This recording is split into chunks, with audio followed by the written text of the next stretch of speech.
এই পলাতক মাফিয়াদেরকে রিহ্যাবিলিটেশন করছে। আপনারা তো পলাতক মাফিয়াদের সীমানার ওই পারে দিয়ে আসতেন টাকা নিয়ে, পলাতক মাফিয়াদের কি করবেন এখন? ফালাই দিবেন বঙ্গোপসাগরে? কেউ না কারো দল তো যাবে, অন্য দলে আপনাদের দলে আসবে, বিচার হবে, আপনাদের দলে আসবে, তো বিচার তো হবেই, বিচার হবে, তাদের বিরুদ্ধে মামলা হবে, বিচার হবে, তারা বলে দিতে হবে। আবার আপনি আপনার দলে যোগদান করাবেন এবং আপনি বলবেন, যেমন সাবজি সালাম বলছে যে কম অপরাধ, বেশি অপরাধ, অপরাধ তাদেরকে দলে নেওয়া হবে।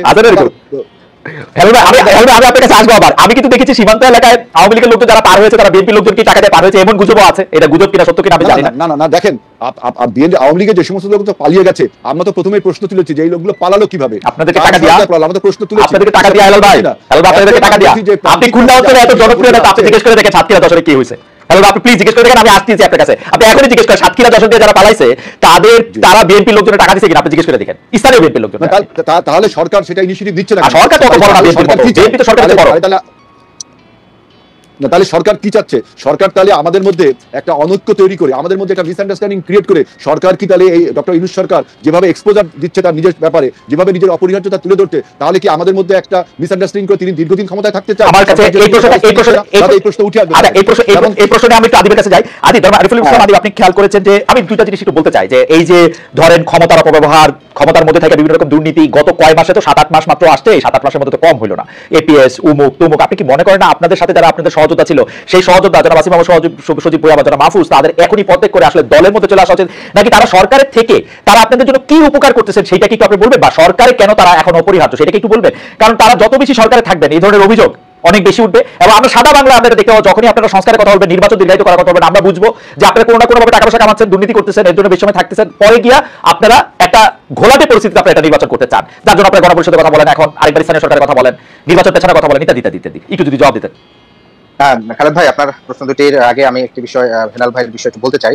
তিনি বলেছেন যে বিএনপি গণহত্যার বিচার চায়, ফ্যাসিবাদের বিচার চায় এবং একই সাথে সংস্কার চায়। কিন্তু আপনি গত এক সপ্তাহ এবং এক মাসে বিএনপির যতগুলো লিয়াজু কমিটি যতগুলো রাজনৈতিক দলের সাথে বসার শেষে আপনি দেখবেন হেডলাইন গুলো দেখলে একই হেডলাইন। ডিসেম্বরের আগে নির্বাচনে বিএনপির সাথে একমত হেফাজত ইসলাম, ডিসেম্বরের আগে বিএনপির সাথে নির্বাচনে একমত গণ অধিকার পরিষদ, ডিসেম্বরের আগে নির্বাচনে বিএনপির সাথে একমত হচ্ছে বাংলাদেশ লেবার পার্টি।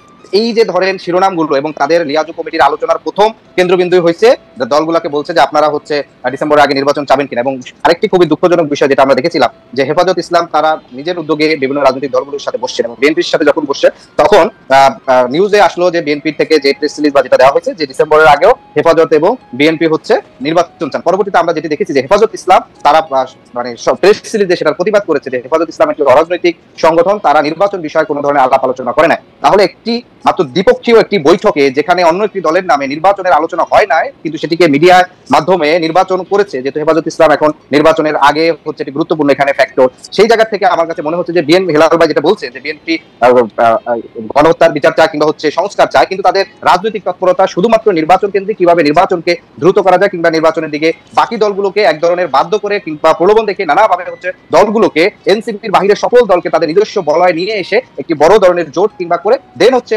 আপনার এটিকে এনসিপিকে একটা এক ধরনের প্রতিপক্ষ হিসাবে তারা দেখছে। ফলে আমার কাছে যেটা মনে হচ্ছে যে এটা খুব সুস্পষ্ট যে তাদের যে বলা সেটার সাথে এটার আসলে মিল নেই। এবার আপনি যে বিষয়টি বলেছেন যে সরকারের থেকে তাদের দুজন কি লাভ হচ্ছে, দেখেন আমাদের এখানে অভ্যুত্থানে অংশগ্রহণ করেছেন সকল বিভিন্ন শ্রেণী পেশার মানুষ এবং যারা আগে বিভিন্ন রাজনৈতিক দলের সাথে সংগঠিত ছিলেন এবং সংগঠিত ছিলেন না তারাও কিন্তু অভ্যুত্থানে অংশগ্রহণ করেছেন। বর্তমানে সরকারে দুজন উপদেষ্টা আছেন, জনাব মাহফুজ আলম এবং আসিফ মাহমুদ সজীব ভুঁইয়া, তারা তাদের রাজনৈতিক সিদ্ধান্ত তারা গ্রহণ করবেন। বিষয়টি এভাবে এরকম কখনই নয় যে তারা দুজন সরকারে আছেন সেখান থেকে তাদের একটি রাজনৈতিক গ্রহণ করবেন কিংবা আমার প্রশ্ন হচ্ছে এখানে দুইটা বিষয় স্পষ্টভাবে, যদি এনসিপি রাজনৈতিক দল হিসাবে তার সম্ভাবনাময় হয় তাহলে তারা এনসিপিতে যোগদান করবেন, তারা তো বিএনপিতে যোগদান করতে পারেন, বিএনপি যদি তাদেরকে এর থেকে আরো ভালো যদি কোনো ধরনের রাজনৈতিক ভাবে হচ্ছে আকৃষ্ট করতে পারে। আরেকটি বিষয় হচ্ছে যদি আবার বিপরীত দিকে যদি হতে পারে যে তারা রাজনৈতিক সরকারের থেকে খুব সুনাম সফল করেছেন এবং তারা দেখেছেন বিপরীতে এনসিপি সেই অনুযায়ী প্রত্যাশাতেও দল হতে পারে না, তাহলে তারা এনসিপিতে নাও আসতে পারেন। আমাদের প্রশ্ন, আপনাদের তো নানা ধরনের কথা আলোচনা হয়, আপনারা যদি নতুন রাজনীতি দিলে আপনারা একটা লক্ষ্য ঠিক করবেন, একটা ইশতেহার ঠিক করবেন, কিভাবে আপনারা এগিয়ে চলবেন সেটা ঠিক করবেন। এই দুইজন সরকারে থাকার ফলে কি আপনাদের সুবিধা হচ্ছে? আপনারা যতই বলেন তারা সরকার, সেটা তো হবে না, তাদের মধ্যে